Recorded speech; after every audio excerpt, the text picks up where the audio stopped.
Tech Kanto。Google 都要使錢請人幫手計數。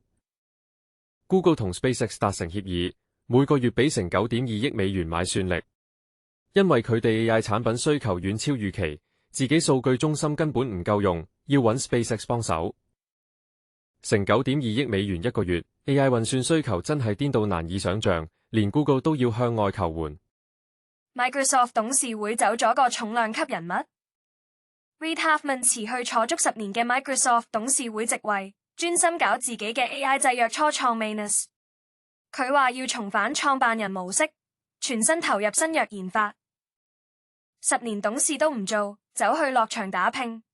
AI 製藥呢個領域真係有咁吸引？ IBM 隱瞞數據外泄，有人踢爆佢。一位前網絡安全高層入稟法院，指控 IBM 喺2010年代中期發生咗幾次數據外泄，但一直隱瞞唔報，包括旗下子公司都中招。如果屬實， IBM 隨時面臨法律責任同聲譽受損，呢單嘢認真大鑊。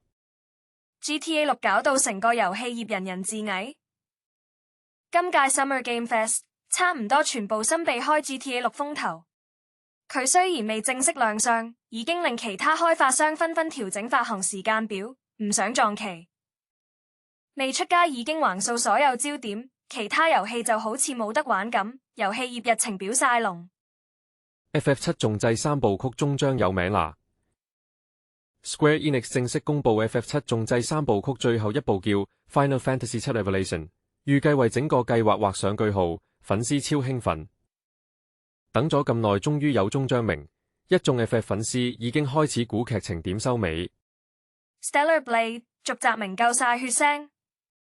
Stellar Blade 續集正式命名叫 Blood Rain， 暫時未有太多細節，但單係個名已經夠晒血腥，令人期待今集更加刺激。個名咁有睇頭，唔少玩家已經開始估劇情會點發展。訂閱我哋，再見。